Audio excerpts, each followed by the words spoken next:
જાણ કરવામાં આવી છે કે 15મી ઓગસ્ટ પછી જે બી કંઈક નિર્ણય આવશે તે સારા જ નિર્ણય આવશે એવી રીતે અમને સરકારશ્રીએ જણાવ્યું છે. તો તેમ છતાં અમે અહીંયા ધરણા પર બેઠા છે. જ્યાં સુધી અમને ઉકેલ નહીં આવશે અમારા પ્રશ્નોનો ત્યાં સુધી અમે ધરણા પર બેસીશું. સાગબારાના આદિવાસી ખેડૂતોનો ચાલી રહેલો વિવાદ આજે ચોથા દિવસે પહોંચ્યો છે અને ત્યારે લીલાબેન વસાવા જે આદિવાસી આગેવાન છે અને ભાજપના જ નેતા છે તેમણે એક મોટો ધમાકો કર્યો છે.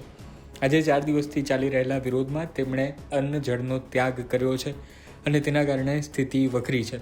એક તરફ જ્યારે આખા વિવાદમાં સાગબારા ખેડૂતોના પક્ષે રહેલા સાંસદ ભરૂચના સાંસદ એવા મનસુખ વસાવાએ એક દિવસ પહેલાં ગુજરાતના મુખ્યમંત્રી સાથે મિટિંગ કરી અને એ મિટિંગમાં એવું કહેવામાં આવ્યું કે 15મી ઓગસ્ટ પછી આ તમામ બાબતોનો નિવેડો લાવવામાં આવશે. ત્યારે બીજી તરફ હજી પણ સાગબારાના ખેડૂતો છે તે પોતાની માંગ સાથે ધરણા ચાલુ રાખી રહ્યા છે.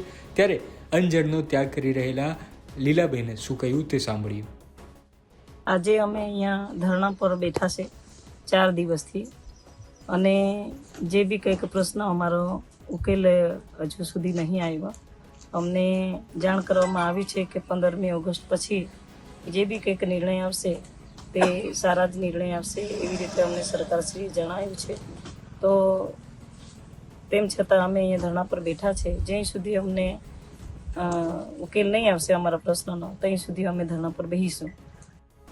તમે સાંભળ્યું કે જ્યાર સુધી તેમની જે માંગણી છે તેનો નિવેડો નહીં આવે, ઉકેલ નહીં આવે, ત્યાર સુધી આ સાગબારાના ગામના જે ખેડૂતો છે તે તમામ લોકો અહીં ધરણા ચાલુ રાખશે. તો બીજી તરફ અહીં જ ભાજપના જ ધારાસભ્ય અને નાંદોદના ધારાસભ્ય એવા દર્શનાબેન દેશમુખ જે છે તે પણ આમના સમર્થનમાં આવ્યા હતા અને તેમણે આ વિવાદ મુદ્દે શું કહ્યું છે તે સાંભળીએ.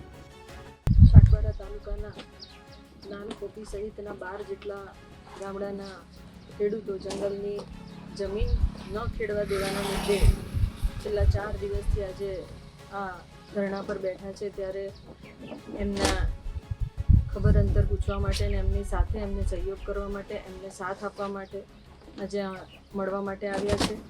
અને અમારા લીલાબેન કે જે આ ખેડૂતોના પ્રશ્નને વાચા આપવા માટે અને ખેડૂતોના પ્રશ્નને લઈને જે રીતના ધરણા પર બેઠા છે, ત્યારે ખરેખર એક મહિલા તરીકે અમારા લીલાબેને પોતે અન્ન જળનો ત્યાગ કરેલો છે અને છેલ્લા 4 દિવસથી એમણે અન્નનો દાણો પણ પેટમાં લીધો નથી. ખેડૂતોના અવાજ માટે, ખેડૂતોના પ્રશ્ન માટે જ્યારે બેન તરીકે આજે આવી રીતના ધરણા પર બેઠા છે, સાથે સાથે ગામના ખેડૂતો પણ એમની સાથે બેઠા છે, ત્યારે મને આ બેનની હિંમતને દાદ દેવી પડે કે જે સમાજના પ્રશ્ન માટે અને સમાજના લોકો માટે જે રીતના એમણે જે હિંમત દાખવી છે અને એમની એ હિંમતને સાથ અને સહકાર આપવા માટે અમે પણ આજે આ બેનની સાથે પડખે ઊભા છીએ. અને અમારા સાંસદ મનસુખભાઈ વસાવા સાહેબ કે જેઓ આ પ્રશ્નને લઈને માનનીય મુખ્યમંત્રી શ્રીને પણ મળી આવ્યા છે અને ત્યાંથી અમને સુખદ નિકાલ આવશે, સુખદ એનો અમને પ્રશ્નનું નિરાકરણ મળી રહેશે એવી અમને 100% ખાતરી છે. ત્યારે માનનીય સાંસદ શ્રી પણ 15મી તારીખ પછી સાહેબ એમનું સત્ર પૂરું થશે પછી અહીંયા આવવાના જ છે અને અમે માનનીય સાંસદ મનસુખભાઈ વસાવા સાહેબના માર્ગદર્શન હેઠળ આ કાર્યક્રમ આગળ ક્યાં સુધી એને શું કરવું ને કેવી રીતના એને આગળ વધારવો કે શું કરવું એ માટેનું એમના માર્ગદર્શન થકી અમે આ કાર્યક્રમને કન્ટિન્યુઅસ રાખીશું ત્યાં સુધીમાં. અને સરકારને પ્રત્યે અમને વિનંતી છે કે અમને આ વહેલી તકે આનું નિરાકરણ કરી આપવામાં આવે. આજે આ ખેડૂતો જે રીતના બેઠા છે એ ખેડૂતોને જે રીતના એમની પર દયા રાખે, એમની જે વેદના છે એ વેદનામાં સરકાર પણ સહકારી બને અને સાથે સાથે આ ખેડૂતોને એમની જમીન ખેડવા દેવા માટેનો જે પ્રશ્ન ઉપસ્થિત થયેલો છે એમાં સરકાર તરફથી વહેલું તકે નિરાકરણ આવે અને આ ખેડૂતો પણ એમની જમીનમાં ખેતી કરી શકે એ માટેનું આ સરકારના માનનીય મુખ્યમંત્રી હું ભૂપેન્દ્રભાઈ પટેલને વિનંતી કરું છું.